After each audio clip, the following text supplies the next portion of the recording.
अब ये बताइए, हम कितने दुष्ट हैं कि ऑर्गेनिक खेती करते हैं तो थोड़ा बहुत कम हो जाता है फसल में, लेकिन 1 से 2 साल के अंदर फसल उल्टा ज्यादा होने लगती है। तो आपके आपकी आपकी लागत लग नहीं रही है, आपकी रिस्क कम हो रही है, और हम लोगों को लाभ ना पहुंचे तो उल्टा जो है ना ऑर्गेनिकली प्रोड्यूस जो है ना ग्रेन्स को महंगा बेच रहे हैं। तो ये हमारी दुष्टता नहीं है। तो इस दुष्टता से लड़ने के लिए हमने सिस्टम ही नहीं बनाए हैं। अच्छा, आप बताइए, रामदेव महाराज जो है सुप्रीम कोर्ट में क्यों गाली खाए?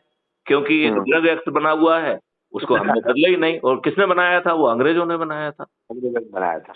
अभी ये बताओ, हम इतने दुष्ट हैं, हमें लज्जा नहीं आती है, और आरएसएस को लज्जा नहीं आती, और बीजेपी को लज्जा नहीं आती है कि 3 हमने नए एक्ट बनाए और हमें लज्जा नहीं आई कि हमने उसकी आत्मा नहीं बदली। It's old wine in the new bottle. हम कितने निर्लज्ज प्राणी हैं कि अपने देशवासियों के ऊपर गुलामों के लिए नियम जो अंग्रेजों ने बनाए थे वो 77 साल तक थोप के रखे, और जब आपने उन्हें बदला भी तो उससे ज्यादा खतरनाक प्रावधान कर दिए, और आज एक भारतीय और बड़ा गुलाम हो गया है। अनिल दुबे जी, मैं आपसे प्रार्थना करता हूं, क्या आप थाने जाते हैं तो आपका सम्मान बढ़ गया है क्या? नहीं, कभी नहीं बढ़ता। क्या आपके एफआईआर जो है ना जल्दी से दर्ज होने लगी क्या? नहीं होती। क्या पुलिस अच्छी विवेचना कर रही है क्या? नहीं कर रही विवेचना, बल्कि क्या पुलिस जो है धन बलियों, बाहुबलियों और राजनेताओं के दबाव में आपके विरुद्ध झूठे मुकदमे कायम नहीं कर रही है? भारी दबाव में। और वो दबाव इसलिए है कि आपकी संपत्ति पे कैसे कब्जा किया जाए, आपको दबाव करके आपकी चीजों को अपने कब्जे में ले लिया जाए। इस तरीके की जो है ना षड्यंत्र हो रहे हैं। तो हमने ये कानून में क्या बदला है? हमने तो संगे असंगे, उन्होंने अंग्रेजों ने इसलिए रखा था क्योंकि धन कम खर्च करना पड़े। हमने तो संगे असंगे और सिविल ऑफेंसेस में कर दिया है।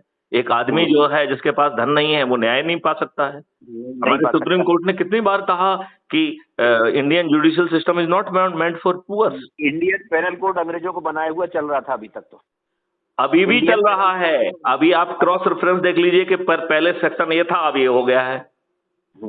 तो क्या हमें लज्जा नहीं आती है कि हम अपने देशवासियों को अच्छा कानून दे पाए?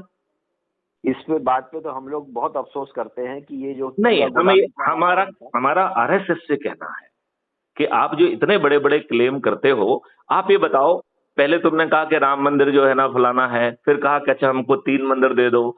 हम ये कह रहे हैं यदि 30,000 जगह भी हैं जहां पर कि जब हम गुलाम या हम जब सबल नहीं थे, आक्रमणकारियों ने आक्रमण करके हमारे मंदिरों को तोड़ा और अपने क्रूड पावर को दर्शाने के लिए वहां पर मस्जिद बना दी।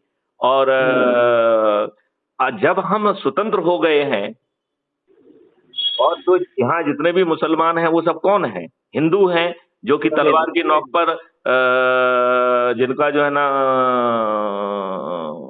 इस्लामीकरण किया गया।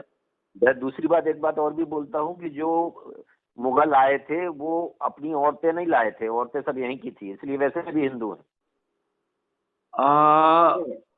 देखिए, वो एक बहुत छोटा सा हिस्सा है, बड़ा हिस्सा है जो उन्होंने कन्वर्ट किया जी, और वो कन्वर्सन आज भी चल रहा है। आपकी जो है ना परिवार में 2 सदस्य रह गए और वो 20-20 पैदा कर रहे हैं। हाँ, बिल्कुल बिल्कुल। अभी कल ही परसों हाई कोर्ट का निर्णय उसके पक्ष में आया है, कल ही के पेपर पढ़ा मैंने। तो मैं ये कह रहा हूँ कि एक ऐसी कोर्ट है जो जाने किस तरीके के जजमेंट देती हैं, और इनकी अपने अच्छे जजमेंट देने की इनकी कोई अकाउंटेबिलिटी नहीं है। क्राइम फ्री भारत में जानते क्या है? क्राइम फ्री भारत का जो थोड़ा सा हम आइडिया बता रहे हैं आपको, क्राइम फ्री भारत 5 सर्टेनिटी दे रहा है। पहली सर्टेनिटी है कि बिना थाने जाए आपकी एफआईआर दर्ज होगी। आप बटन दबाएंगे, एक वॉलंटियर आपकी एफआईआर दर्ज कराने के लिए पहुंचेगा, और उसको जिस चीज की भी सलाह की जरूरत होगी वो बटन दबाएगा, वो जुड़ जाएगा। जैसे मान लो यदि वो आपकी भाषा नहीं समझ पा रहा है, वो बटन दबाएगा तो उस भाषा को जानने वाला जुड़ जाएगा। यदि उसको कानून की कोई बात समझ में नहीं आ रही तो बटन दबाएगा तो वकील जुड़ जाएगा जी। और वो जो है आज की तुलना में 1000 गुना अच्छी एफआईआर करेगा, आपके उस समय बयान लेगा, उसने जो आपकी चोटें देखी हैं, घटना स्थल देखा है, उसके वो चक्षुदर्शी गवाह बन जाएगा, तो एफआईआर दर्ज करके अपनी गवाही भी दे देगा वो जी। वहीं पर जो है 4 तरीके के ऑफेंसेस को बहुत गंभीर अपराध बनाया गया है। झूठी एफआईआर दर्ज कराना, झूठी गवाही देना, झूठी फर्जी विवेचना करना और झूठी वकालत करना। जी। आज लोगों को ये लगता है कि साहब जिससे पैसे ले रहे हैं उसके लिए झूठी वकालत करो। नो, आपका वकालत का लाइसेंस कैंसिल हो जाएगा। नैतिकता नहीं है नहीं। हाँ देखो, नैतिकता से कुछ नहीं चलता है। हमें तो कानून और सिस्टम ऐसे बना दो, अपने आप नैतिकता आ जाएगी। देखिए, आप जो है अनिल दुबे जी, मुझे ये बताइए, आप एक ही व्यक्ति है अनिल दुबे। यदि वो व्यक्ति जनरल क्लास में चलता है तो उसका बिहेवियर अलग होता है, वही यदि स्लीपर क्लास में चलता तो उसका बिहेवियर थोड़ा सा अलग हो जाता है, वही एसी 3 टियर में चलता है तो उसका बिहेवियर थोड़ा सा और अलग हो जाता है, वही एसी सेकंड में चलता है तो बिहेवियर और अलग हो जाता है, वही अनिल दुबे एसी फर्स्ट में चलते हैं तो बिहेवियर थोड़ा सा अलग हो जाता है, वही जो है ना अनिल दुबे हवाई जहाज से चलते हैं तो बिहेवियर थोड़ा सा और अलग हो जाता है, और वही अनिल दुबे विदेश जाते हैं तो उनका बिहेवियर 360 डिग्री फर्क हो जाता है कि नहीं हो जाता है? बिल्कुल हो जाता है। तो पात्र वही है, अनिल दुबे इज द पात्र। तो फिर क्या बदल रहा है? चारों तरफ का वातावरण, इकोसिस्टम। तो हम आदमी को बदलने के बजाय इकोसिस्टम बदल रहे हैं। इकोसिस्टम बदलना बड़ा आसान है। आदमी को भाषण दोगे समझ में आएगा कि नहीं आएगा, बिना समझे हाँ हूं कर देगा और करेगा नहीं। यदि मान लो बात समझ में आ गई, कर भी दिया, तो फिर स्लिप बैक कर जाएगा। जैसे आपने नशेड़ियों को देखा होगा, वो शपथ खा लेंगे, सब कुछ कर लेंगे और फिर नशा करने लग जाएंगे। तो स्लिप बैक की भी प्रॉब्लम है। लेकिन यदि आप इकोसिस्टम बदल दोगे तो कैसे वो हो सकता है? अब आप कह रहे हैं कि सर तंबाकू खाने से कैंसर होता है, फिर तंबाकू बिक क्यों रही है? आपको मालूम है गुटखे खाने से यदि कैंसर हो रहा है मुंह के, तो फिर गुटखे बिक क्यों रहे हैं? अजीब चीज है। आपने गली गली कोने कोने में जो है ना दारू खाने बना दिए और लज्जा नहीं आती और कहते हैं कि साहब फलाना है। हम तो कह रहे हैं कि हमारा क्राइम फ्री भारत का जो 21 महालक्ष्य हैं, वो जरा इनसे कहिए दुबे जी से, तो वो डॉक्यूमेंट आपसे शेयर करेंगे। और 5 मौलिक अधिकार हैं जो मैंने आपको बताए हैं, उसका भी डॉक्यूमेंट आपसे शेयर करेंगे। और हम ये कह रहे हैं कि हम 2 हमारे रेवेन्यू मॉडल हैं, भारत सरकार के पास जो है ना 20 गुना ज्यादा पैसा आ जाएगा। अब अनिल दुबे जी ये मानिए आप, भारत सरकार के पास 20 गुना पैसा आएगा तो हमारी शर्त है कि 5 साल में आपको टैक्स को रिड्यूस करके 0 पे लाना है। तो पहले साल जो है ना 50% करिए, दूसरे साल जो है ना 25%, तीसरे साल 15%, चौथे साल 5% और 5वें साल 0। मतलब 5 साल के बाद किसी तरीके का किसी भी भारतवासी को टैक्स नहीं देना होगा। और मैथिली शरणगुप्त ने 2 मॉडल बनाए हैं जिससे भारत सरकार के पास 20 गुना ज्यादा पैसा पहुंच जाएगा, इसलिए किसी के पेट में दर्द नहीं होना चाहिए। जब आपके पास 20 गुना पैसा पहुंच रहा है, जो आपकी इंफ्रास्ट्रक्चर नीड से लेके बाकी नीड के लिए यूज होगा, और आपको इंफ्रास्ट्रक्चर नीड की और इस सब के लिए जरूरत ही नहीं पड़ना है, क्योंकि इनमें से अधिकांश चीजों को तो हम तो राष्ट्रीय संपदा बना देंगे। जितनी राष्ट्रीय संपदा का निर्माण करेंगे उतना धन का निर्माण हो रहा है, तो हमें आपके धन की जरूरत ही नहीं है धन की जरूरत हमको नहीं। तो हमने कहा है कि हम 5 मौलिक अधिकार दे देंगे, आपके पास 20 गुना ज्यादा पैसा पहुंच जाएगा। आपको एक्सचेंज में बहुत छोटा सा काम करना है। एक, या तो आप राष्ट्रीय अथॉरिटी बना दीजिए, नेशनल राष्ट्रीय अधिकरण बना दीजिए, या national advisor for crime free Bharat for 21 objective बना दीजिए विद कैबिनेट रैंक। ये मेरी जिम्मेवारी रहेगी कि मैं जो फील्ड में बहुत सारे लोगों ने काम किया है उनको पहचान के उनको टास्क फोर्स का हिस्सा बना देंगे। मैथिली शरणगुप्त ने हर चीज के मॉडल्स और टेक्नोलॉजी पहले से बना के रखी हुई है। 12 स्मार्ट इंडिया हैकाथॉन की है मैथिली शरणगुप्त ने एज ए डीजी। आपको ऐसा पुलिस अधिकारी मिला होगा जो स्मार्ट इंडिया हैकाथॉन करता हो? नहीं। 12 स्मार्ट इंडिया हैकाथॉन की का जो है ना वो किया है, और एज ए डीजी रहते हुए किया। और ये डीजी रहते ही हमने एक concept note government of India को भेजा 2017 में। 2019 में वो नेशनल पुलिस मिशन बन गया और मैं ही उसका जो है नोडल ऑफिसर हूँ। आज के डेट में भी, रिटायरमेंट के बाद भी मैं ही उसका नोडल ऑफिसर हूँ।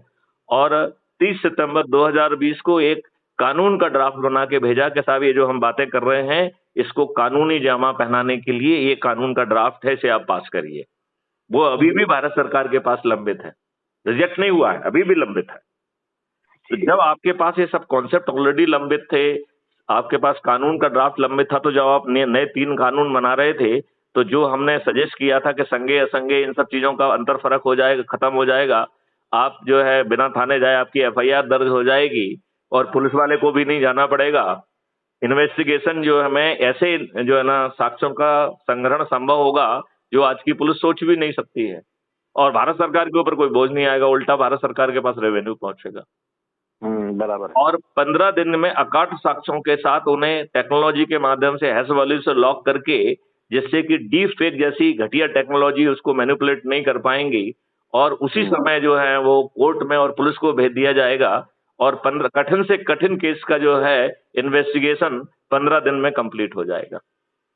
फिर अगली सर्टेनिटी कह रही है कि भाई साहब आपको अभी कोर्ट कचहरी के जो बरसों बरस चक्कर लगा रहे हैं, आपको कोर्ट वोर्ट नहीं जाना होगा।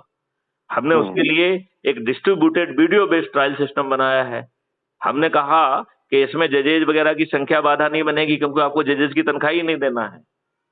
जज को जो काम करेगा उसके लिए उसके काम का रेवेन्यू स्ट्रीम मिलेगा, उसी जो है ना काम का उसी समय आकलन होगा, वही परफॉर्मेंस इंडेक्स बनेगा, तो उसका और कोई आकलन नहीं होगा, यही आकलन है। और आपको अधिकतम 30 दिन में न्याय मिल जाएगा, और न्याय मिलेगा, जजमेंट नहीं मिलेगा। अब आप कहेंगे कि साहब जो है एक कोर्ट कचहरी में हमने देखा है कि जज साहब बैठे हुए हैं, उनके नीचे उनका कोर्ट मोहर और पैसे का लेन देन कर रहा है, तो आप कैसे जज महोदय से न्याय कराएंगे? तो उसके लिए भी एक छोटा सा फार्मूला करा दिया। उसमें कहा कि साहब 2 तरीके की अपील होंगी, एक अपील अगेंस्ट द जजमेंट और दूसरा अपील अगेंस्ट द जज। यदि प्रार्थी ने अपील अगेंस्ट द जज प्रेफर की है, तो इनडायरेक्टली प्रार्थी ये आरोप लगा रहा है कि ये जज दुष्ट है, इसने साक्ष्यों को नजरअंदाज करके गलत निर्णय दिया है। ये पावर होना जरूरी। इस स्थिति में उन जज महोदय को कटघरे में खुद खड़ा होना होगा और अपने जजमेंट को डिफेंड करना होगा, और यदि वो जजमेंट को डिफेंड नहीं कर पाए तो वो डी पैनल हो जाएंगे। डी पैनल का मतलब है कि वो जज नहीं रहेंगे। तो हमें कोई महाअभियोग चलाने की जरूरत नहीं है, तुमने गलत जजमेंट दिया, तुम साले बाहर हो गए, राइट। और लाखों का जो है ना आपको हर्जाना देना होगा। बताओ किस जज की हिम्मत है कि वो आपको न्याय ना दे? है किसी जज की हिम्मत? नहीं, ये यदि नियम रहेगा तो कहाँ बाहर जाएगा वो, तो उसको सही